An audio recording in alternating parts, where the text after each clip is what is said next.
പിന്നീട് കണ്ടാലും YouTube impression കൊടുക്കും. അതാണ് അൽഗോരിതം. അതുകൊണ്ടാണ് ഞാൻ പറഞ്ഞത് സബ്സ്ക്രൈബേഴ്സിനെ യൂട്യൂബ് കാണുന്നത് ടെസ്റ്റ് വ്യൂവേഴ്സ് ആയിട്ടാണെന്ന്. അവർക്ക് നിങ്ങളുടെ ഒരു നല്ല വീഡിയോയ്ക്ക് വ്യൂസ് തരാതാക്കാനും കൊള്ളാത്തൊരു വീഡിയോയെ വൈറലാക്കാനും പറ്റും.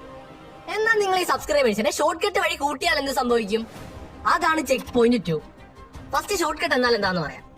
നമ്മളായിട്ട് സബ്സ്ക്രൈബേഴ്സിനെ കൂട്ടുന്നതിനെയാണ് ഷോർട്ട് കട്ട് എന്ന് പറഞ്ഞത്. ഫോർ എക്സാമ്പിൾ, ഒന്നിച്ച് മുന്നേറാം, സബ് ഫോർ സബ്, കൂട്ടുകാരെയും വീട്ടുകാരെയും കൊണ്ട് സബ്സ്ക്രൈബ് ചെയ്യിക്കുന്നത്, കുറെ ഗൂഗിൾ അക്കൗണ്ട് വെച്ച് സബ്സ്ക്രൈബേഴ്സിനെ കൂട്ടുന്നത്, ആൻഡ് ആൾസോ കാശ് കൊടുത്ത് സബ്സ്ക്രൈബേഴ്സിനെ കൂട്ടുന്നത് പോലുള്ള കാര്യങ്ങളാണ്. ചെയ്തിട്ടുണ്ട്.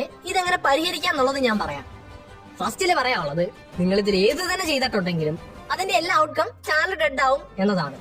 അതുകൊണ്ട് ഇതിൽ നിന്ന് ഒരെണ്ണം എടുത്ത് അത് വെച്ച് ഇതെന്താണ്, ഇതെങ്ങനെ പരിഹരിക്കാം എന്നെല്ലാം പറയാം.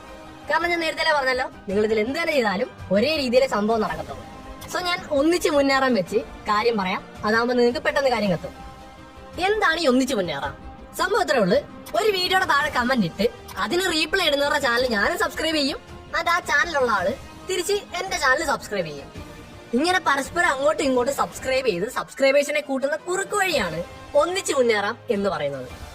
ഇതിന് രണ്ട് വശമുണ്ട്, നല്ല വശമുണ്ട്, മോശവശമുണ്ട്. ആദ്യം മോശവശം എന്താന്ന് പറയാം. ഇങ്ങനെ സബ്സ്ക്രൈബ് ചെയ്യുന്നവര് നമ്മുടെ വീഡിയോസ് ഒരിക്കലും കാണില്ല. കാരണം അവരെന്റെ വീഡിയോ കണ്ടോ, എന്നെ കണ്ടോ ഇഷ്ടപ്പെട്ട് സബ്സ്ക്രൈബ് ചെയ്തവരല്ല. നേരെ മറിച്ച് ഞാൻ അവരുടെ ചാനൽ സബ്സ്ക്രൈബ് ചെയ്തു എന്നതുകൊണ്ട് മാത്രം തിരിച്ച് സബ്സ്ക്രൈബ് ചെയ്തവരാണ്. അങ്ങനെയുള്ളവര് ആ ചാനലിലെ വീഡിയോസ് കാണില്ല. എന്തിനേറെ പറയുന്നു, നിങ്ങൾ ഇത് ചെയ്തിട്ടുണ്ടേ ഒരു 40-50 ചാനലെങ്കിലും സബ്സ്ക്രൈബ് ചെയ്തിട്ടുണ്ടാവും. അവരുടെ എല്ലാ വീഡിയോസും നിങ്ങൾ ഇരുന്ന് കാണാറുണ്ടോ? ഒരിക്കലും ഇല്ല. സെയിം കാര്യമാണ് അവരും ചെയ്യുന്നത്. നോക്ക്, ഇങ്ങനത്തെ സബ്സ്ക്രൈബേഴ്സ് ജസ്റ്റ് ഒരു ചെറിയ ട്രോഫി പോലെ. എന്തെന്നാ ട്രോഫി കാണാൻ കൊള്ളാം, ഇനി മറ്റൊരാൾ അത് കണ്ട് കൊള്ളാമല്ലോ പറയുമ്പോൾ നമുക്കൊരു പ്രൗഡ് ഫീൽ ചെയ്യുകയും ചെയ്യും. എന്നാ വേറെ വല്ല ഗുണം ഉണ്ടോ എന്ന് ചോദിച്ചാ ഒന്നുമില്ല. സെയിം രീതിയിൽ ആളുകളെ കാണിക്കാൻ എനിക്ക് ഇത്ര സബ്സ്ക്രൈബേഴ്സ് ഉണ്ട് എന്നതല്ലാതെ വേറെ ഉപകാരം ഇല്ലാന്ന് മാത്രമല്ല, ഉപദ്രവം ഉണ്ട്. കാരണം ഞാൻ നേരത്തെ പറഞ്ഞ് യൂട്യൂബ് സബ്സ്ക്രൈബേഴ്സിനെ കാണുന്നത് ടെസ്റ്റ് വ്യൂവേഴ്സ് ആയിട്ടാണ്. ആൻഡ് അങ്ങനെ നിങ്ങളുടെ വീഡിയോ ഈ സബ്സ്ക്രൈബേഴ്സിനെ കാണിച്ചാൽ അവർ കാണില്ല. അത് കാരണം യൂട്യൂബ് നിങ്ങളുടെ വീഡിയോ കൊള്ളില്ല എന്ന് കരുതി വ്യൂസ് തരില്ല. സോ മോശവശം പറഞ്ഞു കഴിഞ്ഞ് ഇനി ഇതുകൊണ്ടുള്ള നല്ല വശം പറയാം. ഈ ഒരു പ്രശ്നം പറ്റി പണി കിട്ടിയ ഒരാള് പിന്നെ ഒരിക്കലും ഇത് വീണ്ടും ചെയ്യില്ല.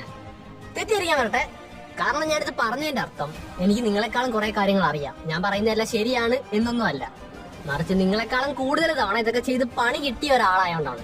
എന്തായാലും ഈ പ്രശ്നം നിങ്ങൾക്ക് മനസ്സിലായ സ്ഥിതിക്ക് ഇതിന്റെ പരിഹാരം എന്താന്ന് പറയാം. ഇതിന് 3 സൊല്യൂഷൻസ് ഉണ്ട്. ഒന്ന്, പുതിയൊരു ചാനൽ തുടങ്ങുക, വീണ്ടും ഇത് ചെയ്യാതിരിക്കുക. അതല്ലെങ്കിൽ പഴയ സബ്സ്ക്രൈബേഴ്സിനെ റീപ്ലേസ് ചെയ്യുന്ന പുതിയ ഓഡിയൻസിനെ ചാനലിലേക്ക് എത്തിക്കുക. ഇനി ഇത് രണ്ടും വയ്യായെങ്കിൽ നിങ്ങൾ നിങ്ങളുടെ ഇപ്പോഴത്തെ സബ്സ്ക്രൈബേഴ്സിനെ കൊണ്ട് നിങ്ങളുടെ വീഡിയോസ് കാണിപ്പിക്കുക.